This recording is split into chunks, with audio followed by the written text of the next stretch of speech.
Hello students. सो बेटा आज हम डिस्कस करेंगे जो हमारा रेस्ट ऑफ द पार्ट रह गया था इस चैप्टर का, हमारा ईएम वेव्स का। राइट। सो सबसे पहले देखिए टॉपिक हम स्टार्ट करते हैं वहीं से। हम डिस्प्लेसमेंट करंट क्या होती है वो हम सब डिस्कस कर चुके थे। Now come to your behaviour of capacitor with DC as well as on AC. ठीक है, on the basis of displacement current. You know the very well what is the displacement current. Displacement current is that current which comes in the existence due to the changing electric flux, or you can say due to the changing electric field. ठीक है, जो variable magnet electric field होता है उसकी वजह से जो हमारा फ्लक्स में चेंजेस होते हैं उस वजह से जो करंट जनरेट होती है वो आपकी डिस्प्लेसमेंट करंट कहलाती है। राइट, जो मैक्सवेल ने आपको कॉन्सेप्ट को बताया था। तो देखिए जब भी कोई आइडियल कैपेसिटर आपका, ठीक है, चार्ज हो रहा है डीसी बैटरी से, ठीक है, it is a charge by your से डीसी सोर्स, डीसी बैटरी से, the charge flow till the capacitor gets fully charge. जो चार्ज होगा वो तब तक फ्लो करेगा जब तक कि आपका जो कैपेसिटर है वो फुल्ली चार्ज नहीं हो जाता है। राइट, सो नाउ अगर fully after being fully charge the electric field and flux between the plates becomes constant. जो चार्ज होगा वो आपका फ्लो करना बंद कर देगा और इलेक्ट्रिक फील्ड जो होगा वो आपका कांस्टेंट हो जाएगा। ठीक है, और उससे आपका इलेक्ट्रिक फ्लक्स भी आपका कांस्टेंट हो जाएगा। सो इलेक्ट्रिक फ्लक्स कांस्टेंट हो जाएगा तो D phi over D T, यानी rate of change of flux with respect to time, it will be your zero. And hence displacement current का फॉर्मूला होता है हमारे पास में epsilon not D phi over D T. So how much it is? It will be your zero. So this implies that the displacement current will be equal to zero. Since जो charge है हमारा वो flow करना बंद कर दिया है, ठीक है, इसलिए हमारे पास में जो कंडक्टर करंट होगी यानी आईसी वो भी आपकी जीरो हो जाएगी। तो हम ये कह देंगे यहाँ पर जब आपका जो आइडियल कैपेसिटर है, राइट, अगर वो डीसी सोर्स से चार्ज हो रहा है तो कोई भी करंट उसमें फ्लो नहीं होगी। ठीक है, आफ्टर गेटिंग डिस्चार्ज, तो यहाँ sorry after getting the fully charge. तो हमारे पास में कॉन्सेप्ट हम या शॉर्ट में हम ये कह सकते हैं एक ideal capacitor block the DC, यानी डीसी को वो ब्लॉक कर देता है, डीसी को फ्लो उसमें करंट आपका फ्लो नहीं करने देता है। ठीक है, तो an ideal capacitor whenever it is connected to a DC it blocks the DC. Right, so now if अगर यही चीज़ आपकी एसी सोर्स के साथ कनेक्टेड होगी तो when ever N AC source is connected, ठीक है, ए टाइम वेरिंग, यहाँ पर जो आपके पास में होता है time varying current passes through the wires. ठीक है, जो आपके पास में करंट पास होगी वो टाइम वेरिंग यानी वेरिएबल करंट होगी। Therefore the charge on the capacitor and hence the electric flux between the plates will vary with respect to time। और कैसे टाइम वेरी करते हैं? साइनोसोडली वेरी करते हैं। तो कंटिन्यूसली यहाँ पर charging of electric flux gives the rise of displacement current in the region and between the capacitor plate. तो यहाँ पर कंटिन्यूसली आपके पास में जो करंट है यानी डिस्प्लेसमेंट करंट है वो कंटिन्यूसली रहेगी। ऑल्दो जो आपके पास में फुल्ली चार्ज होने के बाद में चार्ज फ्लो करना स्टार्ट कर देगा, सॉरी चार्ज फ्लो करना बंद कर देगा, स्टॉप कर देगा, तो कंडक्टर करंट तो जीरो हो जाएगी उस कंडीशन में, लेकिन ऑल्दो उसके बाद में भी जो आपकी डिस्प्लेसमेंट करंट है वो क्या रहेगी? आपकी कंटिन्यूसली रहेगी। इस वजह से आपके पास में कंटिन्यूसली करंट उसमें फ्लो होती रहेगी और हम कहते हैं दस the capacitor allow N AC. ठीक है, तो capacitor block DC and ideal capacitor block DC and an ideal capacitor allows AC। ठीक है, तो ये हमारे दो कंक्लूजन पॉइंट है जब AC और DC सोर्स से connected. Now come to your spectrum, electromagnetic spectrum, ये सेकंड टॉपिक और लास्ट टॉपिक है इसका आप इस चैप्टर का। तो देखिए what is your electromagnetic spectrum, you know very well the orderly distribution of EM waves, ठीक है, according to their wavelength and frequency are set to be your EM spectrum. ठीक है, यानी इलेक्ट्रोमैग्नेटिक स्पेक्ट्रम कहलाता है। ठीक है, तो हमारे पास में जो अलग अलग जो वेव्स जनरेट होती है EM वेव्स, ठीक है, उनके डिफरेंट डिफरेंट सोर्सेज होते हैं, किस तरीके से वो जनरेट होती है, उनकी अलग अलग यूसेज है हमारे पास में, हम अलग अलग जगह पे उनको यूज़ करते हैं, तो वो सब हमारे पास में EM स्पेक्ट्रम कहलाता है। ठीक है, तो इसी बेसिस पे हम ये कहेंगे, देखिए सब डिफरेंट रेज है हमारे पास में इलेक्ट्रोमैग्नेटिक स्पेक्ट्रम जो शो करती हैं। The first one is set to be your से गामा रेज। गामा रे इसकी फ्रिक्वेंसी सबसे हाई होती है, वेवलेंथ सबसे मिनिमम होती है। इसीलिए इनकी पेनिट्रेशन, जब फ्रिक्वेंसी ज़्यादा होती है किसी भी चीज़ की, तो फ्रिक्वेंसी ज़्यादा होने से क्या होता है बेटा, उसकी जो पेनिट्रेशन पावर होती है, किसी में पेनिट्रेट करने की पावर होती है, वो बहुत ज़्यादा होती है।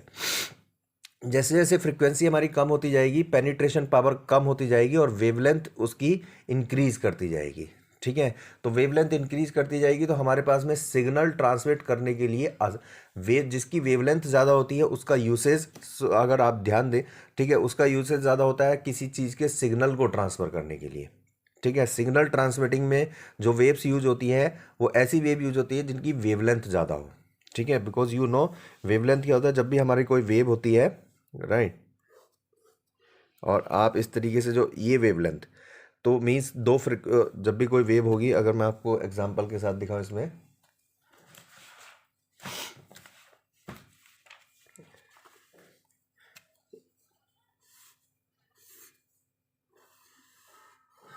ठीक है, तो ये हमारी वेवलेंथ है। यहाँ अगर किसी की वेवलेंथ ज़्यादा होगी तो उसकी फ्रिक्वेंसी उतनी ही कम होगी।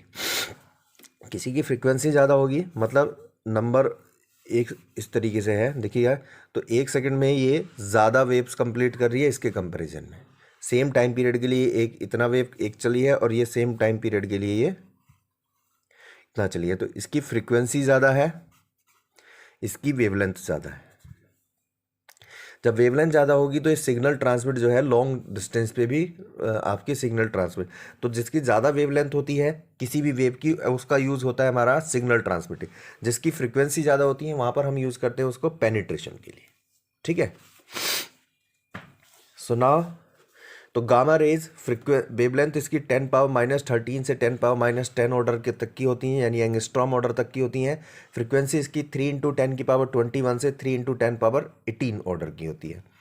ठीक है, नेक्स्ट एक्सरे। एक्सरे आपका 10⁻10 से लेके 10⁻8 के ऑर्डर की होती हैं और फ्रिक्वेंसी जो होती है इनकी 3 × 10⁻18 से 3 × 10⁻16 की होती है। ठीक है, देन अल्ट्रावायलेट रेज 10⁻8 से लेके 10⁻7, 4 × 10⁻7, that's set to your 400 nanometer भी कहलाता है ये।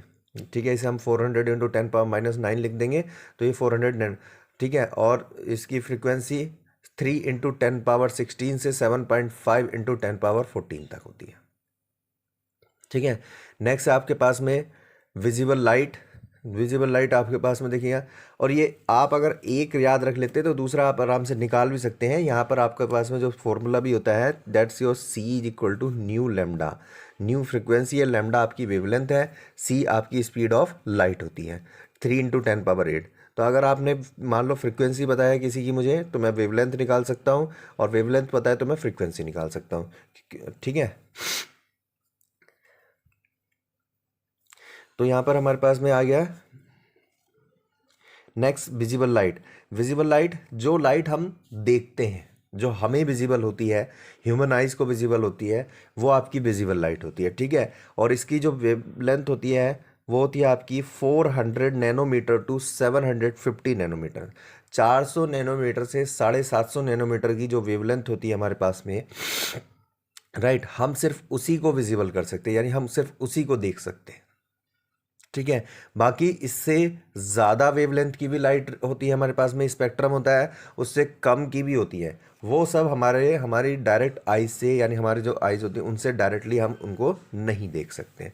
सो visible light ray are the EM spectrum. ठीक है, you can say that these are the EM waves, electromagnetic waves of wavelength from 400 nanometer to 750 nanometer. So what are the visible light? Visible light are the electromagnetic spectrum having the wavelength of 400 nanometer to 750 nanometers. Right, frequency इनकी 7.4 × 10⁻14 से 4 × 10⁻14 के बीच में होती है। Next is your infrared. तो अगर हम देखें बेटा, तो यहाँ पर टोटल आपके पास में 7 होती है। देखिए, गामा, एक्सरे और अल्ट्रावायलेट रे। ठीक है, ये इनकी जो वेवलेंथ होती है वो आपकी विजिबल लाइट विजिबल लाइट से वेवलेंथ इनकी कम होती है और इनकी जो फ्रिक्वेंसी होती है वो विजिबल लाइट की फ्रिक्वेंसी से ज़्यादा फ्रिक्वेंसी होती है। जबकि इंफ्रारेड, माइक्रोवेव्स और रेडियो वेव्स, ठीक है, ये तीन वेव्स, इनकी फ्रिक्वेंसी विजिबल लाइट से कम की फ्रिक्वेंसी होती है और इसकी इनकी वेवलेंथ इनसे ज़्यादा होती है। ठीक है, इंफ्रारेड, ठीक है, 7.5 इंटू 10⁻⁷ इंटू से 10⁻³ तक फ्रीक्वेंसी आपकी 4 इंटू 10⁻14 से 3 इंटू 10⁻11 तक की। माइक्रोवेव्स 10⁻³ से 10⁻1 वेवलेंथ, 3 इंटू 10⁻11 से 10⁻10 तक आपकी फ्रीक्वेंसी। रेडियो वेव्स 10⁻⁻1 से लेकर 10⁻+4 और फ्रीक्वेंसी आपकी 10⁻10 से लेकर 3 इंटू 10⁻4 तक। ठीक है, तो ये हमारे पास में एक फ्रीक्वेंसी और वेव लेंथ की रेंज हो गई, अलग अलग डिफरेंट स्पेक्ट्रम, अलग अलग डिफरेंट वेव्स के लिए। ठीक है, अब देखिए हमारे पास में जो विजिबल लाइट होती है उसमें भी हमने आगे ऑब्जर्व किया है कि जो हम आगे भी पढ़ेंगे, ठीक है, इसमें हमारे 7 डिफरेंट लाइट होती हैं जिनको हम विवग्योर कहते हैं। ठीक है, violet, indigo, blue, green, yellow, orange और रेड। ठीक है, तो विजिबल स्पेक्ट्रम में हमारे पास में सबसे ज़्यादा जो वेवलेंथ होती है वो रेड की होती है। ठीक है, और सबसे कम जो वेवलेंथ होती है वो हमारे पास में वायलेट की होती है।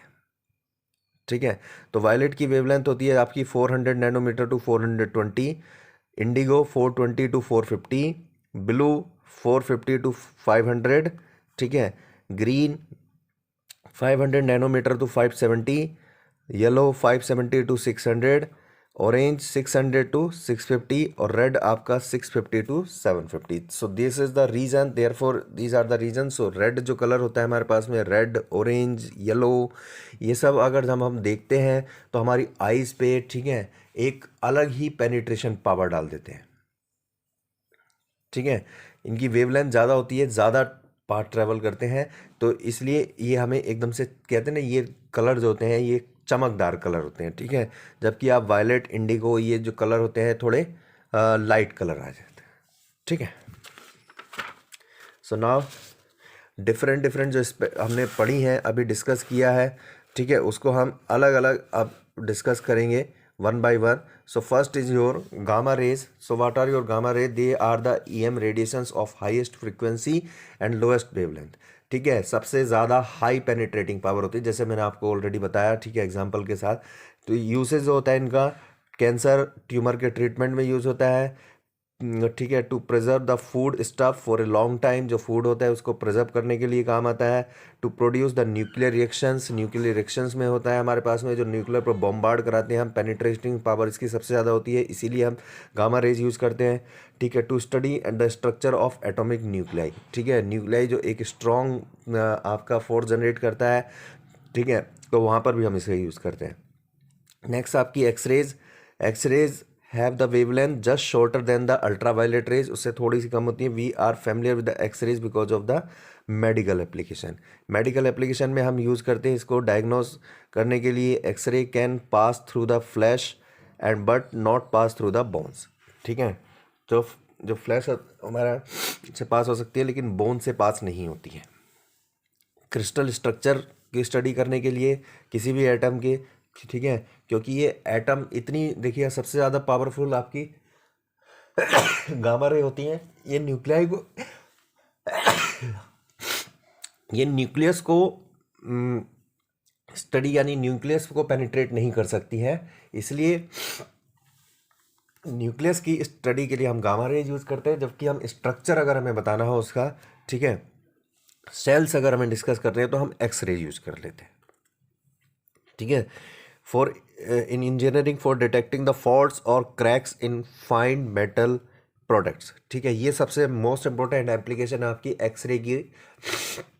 हमारे पास में जो भी हमारे पास फिल्म बनाते हैं हम, या जो भी जैसे बॉयलर के शेल्स वगैरह बनते हैं, ठीक है, तो उसमें हम ये देखते हैं कि उसमें कोई डिफेक्ट तो नहीं रह गया है, ठीक है, कहीं पे कोई लीकेज तो नहीं है, ठीक है, उससे रन करने से पहले। तो वो जो हम डिटेक्ट करते हैं वो भी हम एक्सरे से ही डिटेक्ट करते हैं। तो एक एक्सरे की एक फिल्म बना दी जाती है, देन उसके बाद में उसको टेस्टिंग होती है जिसको हम रेडियोग्राफी टेस्टिंग कहते हैं।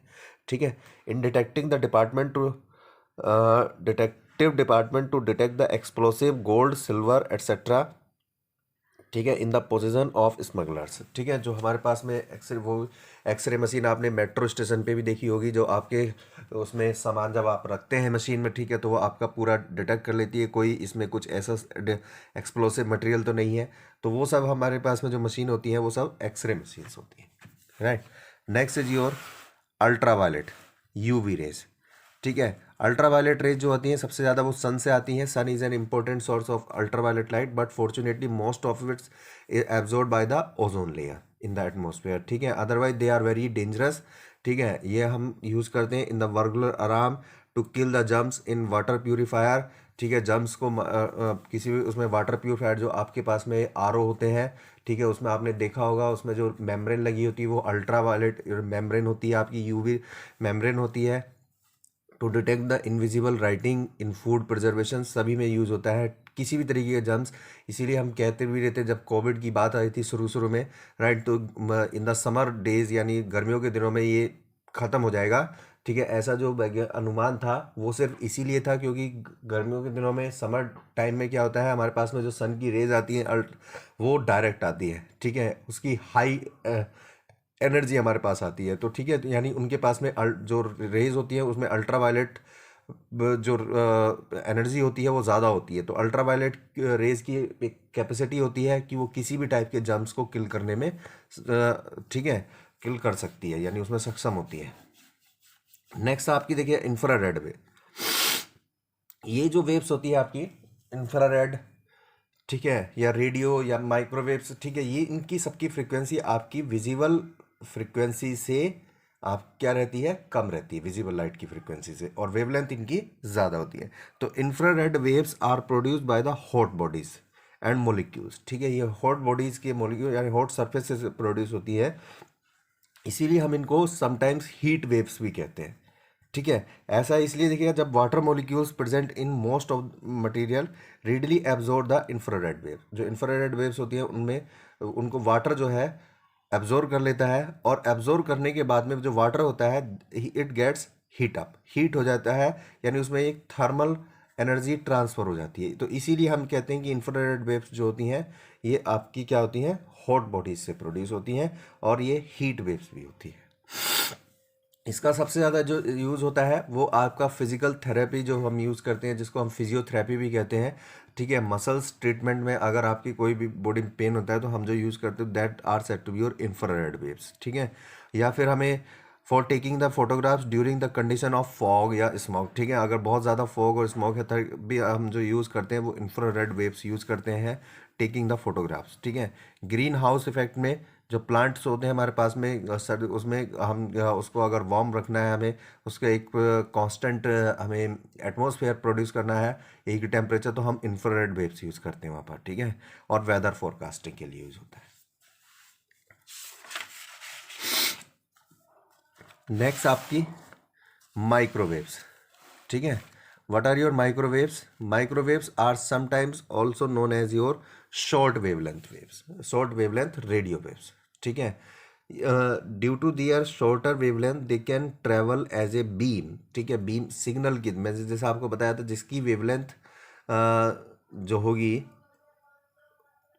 यहाँ पर जो वेवलेंथ होती है ज़्यादा हो जाती है as compare to your ultra violet और योर एक्सरेज। ठीक है, तो ये जो ट्रांसमिट करेंगे सिग्नल ट्रांसमिट करें बीम की तरफ करेंगे। ठीक है, hence are suitable for the radar system. ठीक है, रडार सिस्टम में जो हमारे पास में सिग्नल ट्रांसमिट करने के लिए यूज़ होती हैं उसके लिए बहुत इंपॉर्टेंट होती हैं। They are said to be your microwaves. तो एयरक्राफ्ट के नेविगेशन, एरोप्लेन जो वहाँ पर लगे होते हैं आपके एयरपोर्ट पर, वो सब जो वेव्स होती है आपकी वो माइक्रोवेव्स होती है। So in radar system for aircraft navigation in microwave oven में यूज़ होती है हमारे पास में। इन लॉन्ग डिस्टेंस कम्युनिकेशन जो होता है हमारे पास में बाय जियो स्टेशनरी सैटेलाइट, ठीक है, उसमें भी यूज़ होती हैं ये। Next is your radio waves. ठीक है, तो रेडियो वेव्स आपको सबसे हाईएस्ट वेवलेंथ होती है और सबसे मिनिमम फ्रिक्वेंसी होती है इनकी। ठीक है, रेडियो टेलीविज़न कम्युनिकेशन जितने भी होते हैं हमारे पास में, जितने यानी सिग्नल ट्रांसमिटिंग वाला काम जो हो रहा है, इन सेलुलर फ़ोन्स, आपके जो फ़ोन्स होते हैं इनमें सब में यूज़ होता है। ठीक है, इन रेडियो एस्ट्रोनॉमिंग जो भी होते हैं हमारे पास में, उनमें यूज़ होता है। यानी हमारे पास सिग्नल जो ट्रांसमिट करते हैं हम किसी भी स्पेस शिप में, या वो सब हमारा ये रेडियो वेव्स ही यूज़ होती है। यानी सिग्नल ट्रांसमिट, क्योंकि इसकी वेवलेंथ सबसे ज़्यादा होती है, और जब वेवलेंथ ज़्यादा होती है तो उसको हम सिग्नल के लिए यूज़ करते हैं, इसीलिए हम इनको रेडियो वेव्स कहते हैं। राइट, नेक्स्ट देखिए, ये टेबल आपके पास सभी के पास अवेलेबल है। ठीक है, ये एक तरह से आपके पास में जो डिफरेंट डिफरेंट वेव्स हमने पढ़ी हैं उनका प्रोडक्शन क्या है और उनकी मेन प्रॉपर्टीज क्या है और यूसेज क्या है, तो वो आपको यहाँ पर इसमें एक ही टेबल की फॉर्म में गिवन है। तो this is very very important. ठीक है, तो सबसे पहले देखिएगा रेडियो वेव्स। रेडियो वेव्स क्या है आपके पास में, कैसे प्रोडक्शन होता है इनका, rapid acceleration and de acceleration of electron in an aerials. किसी भी एटम, जो एरियल्स एटम्स होते हैं हमारे पास में, ठीक है, उनके पास उनका जो रैपिड एक्सेलरेशन और डी एक्सेलरेशन होता है हमारे पास में एटम का, इलेक्ट्रॉन का, उनसे ये रेडियो वेव्स प्रोड्यूस होती हैं। डिटेक्ट कहाँ पर होती हैं ये, रिसीवर एरियल्स पे, जो रिसीवर एंड पे जो एरियल्स, एरियल्स समझते हैं आप, जो हमारे पास में एंटीना टाइप के लगे होते हैं। ठीक है, जो ये एंटीना लगा होता है उसके आगे एक वो वाइट कलर का आपका लगा होता है। ठीक है, वो आपके एरियल्स होते हैं। ठीक है, तो वहां पर इसको हम डिटेक्ट करते हैं। Different wavelength find the specialise use in your radio communication. आप अगर आपके घर में जो डीटीएच है, ठीक है, आप उसको देखोगे, जो आपका डीटीएच जो भी लगा हुआ है, ठीक है, उसका जो ऊपर आपने रिसीवर एंड पे लगाया हुआ है, उसमें एक वाइट कलर आगे जो होता है वो एंड लगा होता है, जिसको आप डिफरेंट डिफरेंट भाषा में अलग अलग शब्द बोले, उसी को हम कहते हैं रिसीवर एरियल्स। ठीक है, या फिर आपने बड़े बड़े कम्युनिकेशन चैनल पे देखा होगा, जो हमारे पास में टीवी चैनल या कोई भी होते हैं, उनके पास जो बड़ी छतरी, उसके एंड पे भी जो लगा होता है, that are set to be your aerials. ठीक है, next is your microwaves. Microwave जो प्रोड्यूस हुई हमारे पास में, वो क्लिस्ट्रॉन वॉल्व या मैग्नेट्रॉन वॉल्व से प्रोड्यूस हुई थी।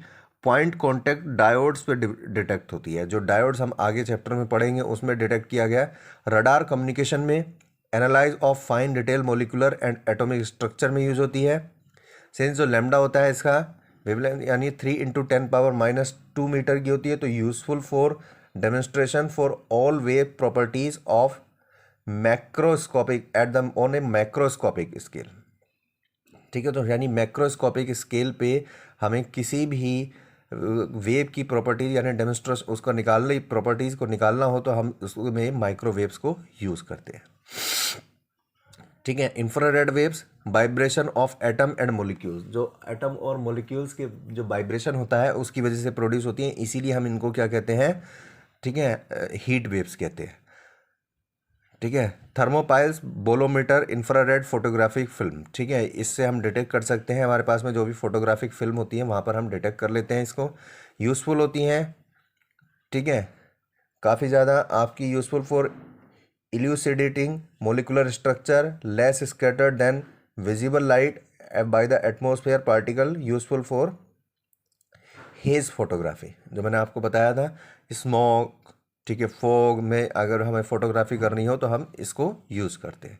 Visible light, electron in atom emit light when they move from one energy level to lower energy level. ठीक है, जो इलेक्ट्रॉन होते हैं हमारे पास में, बोहर्स का एटॉमिक मॉडल था, वो एक एनर्जी लेवल से, यानी आपके पास में एक उससे जो यूज़ आपका क्या उसको ऑर्बिट, एक ऑर्बिट से जब दूसरे ऑर्बिट में मूव करते हैं, ठीक है, तो एनर्जी को ट्रांसमिट करते हैं। जब भी high energy level to low energy level जाते हैं तो हमारे पास में विजिबल लाइट जो होती है वो आपकी डिटेक्ट होती है। जो इसको डिटेक्ट कहाँ पर करते हैं, ह्यूमन आई के जो हमारे फोटो सेल्स होते हैं या फोटोग्राफिक फिल्म, उससे डिटेक्ट कर देते हैं। Detected by stimulating nerve ending of the human retina and can cause a chemical reaction. Chemical reactions में भी ये हेल्पफुल होती है हमारी। Ultraviolet, inner shell of electrons in atom moving from one energy to lower energy level. ठीक है, जो inner shell के जो एटम्स होते हैं, यानी just to near the your क्या, just to near your neutron. ठीक है, जो न्यूक्लियस के जस्ट नियर होते हैं, जो पे न्यूट्रॉन की यानी प्रोटॉन सबसे ज़्यादा फोर्स लगा होता है, वो जब एक लोअर एनर्जी लेवल पर ट्रांसमिट होते हैं तब आपकी ये अल्ट्रावायलेट रेज आपकी प्रोड्यूस होती हैं। फोटो सेल्स फोटोग्राफिक फिल्म पे हम डिटेक्ट करते हैं, एब्जॉर्ब बाय ग्लास, ठीक है, can cause many chemical reactions, for example your tanning of your human skin, ठीक है, ह्यूमन स्किन को टैनिंग करने की एबिलिटी रखते हैं ये, ठीक है, ionise atoms in atmosphere resulting in the ionosphere, ठीक है। नेक्स्ट एक्सरे, एक्सरे आपकी एक्सरे ट्यूब्स और इनर शेल ऑफ इलेक्ट्रॉन्स जो होते हैं हमारे पास में, उनसे आपका प्रोड्यूस होता है। Photographic film, Geiger tubes, ionisation chamber, इनसे हम डिटेक्ट कर सकते हैं इसको। पेनिट्रेटिंग मैटर काफ़ी ज़्यादा होता है इसका, आयोनाइज गैसेस, ठीक है, फ्लोरेंस आपकी प्रोड्यूस कोज कर सकती हैं, फोटो इलेक्ट्रिक एमिशन कोज कर सकती हैं मेटल से, reflected and diffracted by the crystal enabling ionic lattice spacing of your wavelength to be measured, that's your, and इसका जो स्पेसिंग होता है वो as equal to your Avogadro number के अप्रॉक्सीमेटली इक्वल होता है, ठीक है।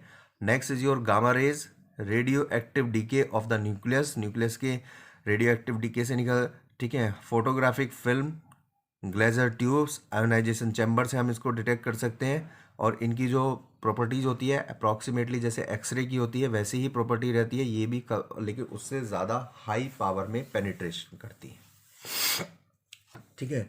तो ये हमारे पास में production detection of EM waves, कैसे प्रोडक्शन करते हैं, कैसे डिटेक्शन करते हैं, और उसकी कुछ मेन प्रॉपर्टीज, राइट। तो ये हमारे पास में टोटल जितनी हमारे पास में 7 स्पेक्ट्रम होते हैं, फिर से रिपीट कर रहा हूँ। तो इस ईएम स्पेक्ट्रम क्या होता है हमारे पास में, इलेक्ट्रोमैग्नेटिक स्पेक्ट्रम, डिफरेंट जो वेव्स होती हैं उनके डिफरेंट फ्रिक्वेंसीज होती हैं, डिफरेंट वेवलेंथ होती हैं, ठीक है। फ्रिक्वेंसी और वेवलेंथ के बेसिस पे हमारे पास में इलेक्ट्रोमैग्नेटिक वेव्स जो होती हैं उनके 7 क्लासिफिकेशंस होते हैं, उसी को हम स्पेक्ट्रम कहते हैं, ठीक है। 7 क्लासिफिकेशन में आपके पास में आता है gamma rays, x rays, ultraviolet rays, visible light, infrared, microwaves and radio waves, ठीक है। गामा रेज फ्रिक्वेंसी सबसे ज़्यादा, वेवलेंथ सबसे कम, ठीक है। रेडियो वेव्स फ्रिक्वेंसी सबसे ज़्यादा, फ्रिक्वेंसी सबसे कम और वेवलेंथ सबसे ज़्यादा, ठीक है। तो जैसे जैसे हम गामा से रेडियो की तरफ बढ़ते हैं तो हमारे पास में जो वेवलेंथ होती है, ठीक है, that will goes to increases and frequency will gets to decreases, right. तो ये हमारे पास में इंफ्रारेड ईएम स्पेक्ट्रम के डिफरेंट एग्जांपल्स है। ये आपका यहाँ पर चैप्टर समाप्त हुआ।